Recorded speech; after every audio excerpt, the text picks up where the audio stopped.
Assalamualaikum warahmatullahi wabarakatuh. Perkenalkan, nama saya Anissa Bezuroh, NIM T 2019-869. Di sini saya akan mempraktekkan mengenai perkecambahan biji.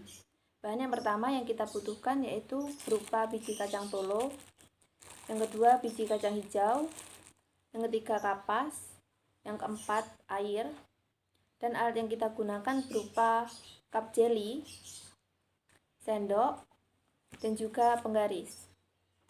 Langkah pertama yang kita lakukan adalah memasukkan kapas ke dalam cup jelly seperti ini,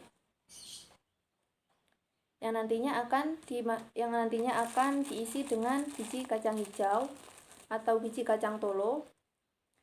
Kita harus memilih biji kacang hijau yang bagus, di mana teksturnya yang masih keras. Pilih 10 biji dan masukkan ke dalam cup.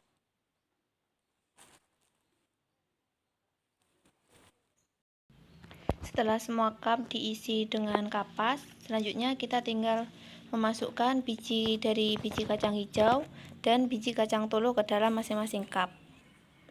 Nah, setelah setiap cup diisi oleh biji kacang hijau dan biji kacang tolo, selanjutnya kita tambahkan air.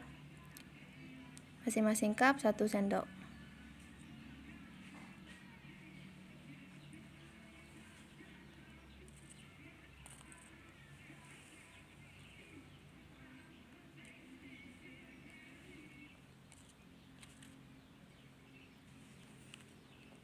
Nah, kita pastikan tidak ada biji yang berdempet seperti ini, kita pisahkan. Nah, sudah. Lalu setelah semuanya sudah siap, kita ambil masing-masing cup yang berisi kacang hijau dan biji kacang tolo, kita pindahkan ke dalam sebuah kardus agar tidak terkena cahaya. Nah, seperti ini, lalu kita tutup.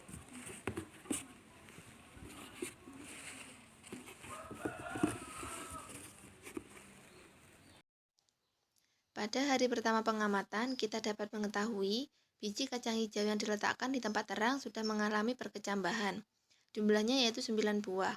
Sedangkan pada biji kacang hijau yang diletakkan pada tempat gelap juga sudah berkecambah, yaitu sebanyak 9 buah. Namun yang membedakannya yaitu panjang radikula dari biji kecambah yang diletakkan di tempat gelap lebih panjang daripada yang diletakkan di tempat terang. Selanjutnya yaitu pada biji kacang tolo. Biji kacang tolo pada tempat terang sudah mengalami kecambah sebanyak 3 biji, sedangkan pada tempat gelap mengalami perkecambahan sebanyak 6 buah biji. Dan kita bisa melihat memang panjang radikulanya lebih panjang yang diletakkan di tempat yang gelap. Pada pengamatan hari kedua, pada biji kecambah yang terletak pada tempat terang, sudah terdapat 10 biji yang berkecambah dengan 3 biji yang berdaun. Sedangkan pada biji kecambah yang diletakkan pada tempat gelap, sudah ditemukan 9 kecambah dengan 4 biji yang sudah berdaun. Sedangkan pada biji kacang tolo yang diletakkan pada tempat terang, sudah terdapat 6 biji kecambah tanpa berdaun. Sedangkan pada yang diletakkan di tempat yang gelap, sudah terdapat sebanyak 9 biji yang berkecambah dengan 4 biji yang berdaun. Pada pengamatan hari ketiga, pada biji kacang hijau yang telah diletakkan di tempat terang, terdapat 10 kecambah biji dengan 8 biji yang sudah berdaun. Sedangkan pada biji kecambah yang terletak pada tempat gelap, terdapat 9 biji kecambah dengan semua bijinya sudah berdaun.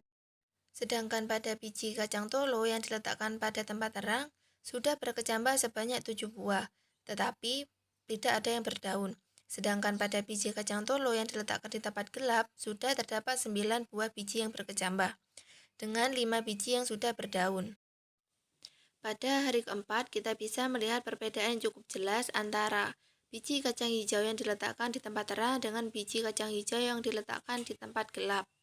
Biji kacang hijau yang diletakkan di tempat terang memiliki tinggi yang lebih pendek daripada biji kacang hijau yang diletakkan di tempat yang gelap.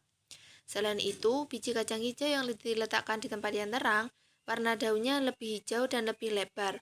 Sedangkan pada kacang hijau yang diletakkan pada tempat gelap, warna daunnya kuning dan lebih kuncup. Selain itu, batangnya juga lebih putih daripada biji kacang hijau yang diletakkan pada tempat yang terang. Begitu pula pada perkecambahan biji kacang tolo. di mana biji kacang tolo yang diletakkan pada tempat terang sudah mengalami perkecambahan sebanyak 8 biji, dengan 2 biji yang sudah berdaun. Sedangkan pada biji kacang tolo yang diletakkan di tempat gelap, sudah terdapat 9 kacang tolo yang berbiji dan 7 berdaun. Di mana kita bisa melihat perbedaan warna daun yang ditunjukkan, di mana kacang tolo yang diletakkan di tempat terang lebih berwarna hijau dan terang daripada yang diletakkan di tempat gelap. Selain itu, batang biji kacang tolo yang diletakkan di tempat terang lebih berwarna hijau dan lebih kokoh dibandingkan dengan biji kacang tolo yang diletakkan di tempat yang gelap. Pada pengamatan hari kelima atau hari terakhir, pada biji kacang hijau yang diletakkan di tempat terang, bijinya sudah berkecambah sebanyak 10 biji, dengan 9 biji yang sudah berdaun. Di sini kita bisa melihat daunnya lebih lebar dan lebih hijau. Selain itu, batangnya juga lebih kokoh. Sedangkan pada biji kacang hijau yang diletakkan di tempat gelap memiliki tinggi yang lebih panjang.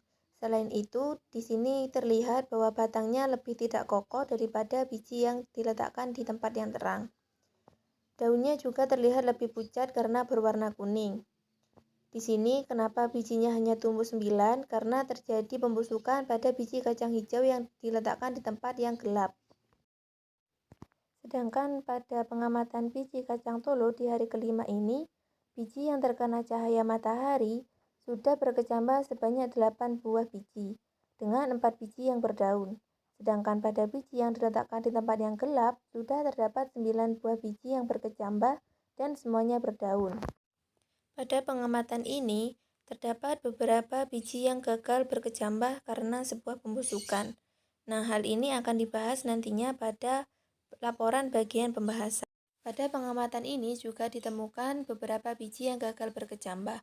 Hal ini nantinya akan dibahas pada laporan di bagian pembahasan. Selain itu, dari pemaparan yang sudah dijelaskan sebelumnya, kita dapat mengambil kesimpulan bahwa pengaruh cahaya matahari sangat besar pada perkecambahan biji, yang akan mempengaruhi morfologi biji tersebut. Sekian video praktikum kali ini. Terima kasih. Wassalamualaikum warahmatullahi wabarakatuh.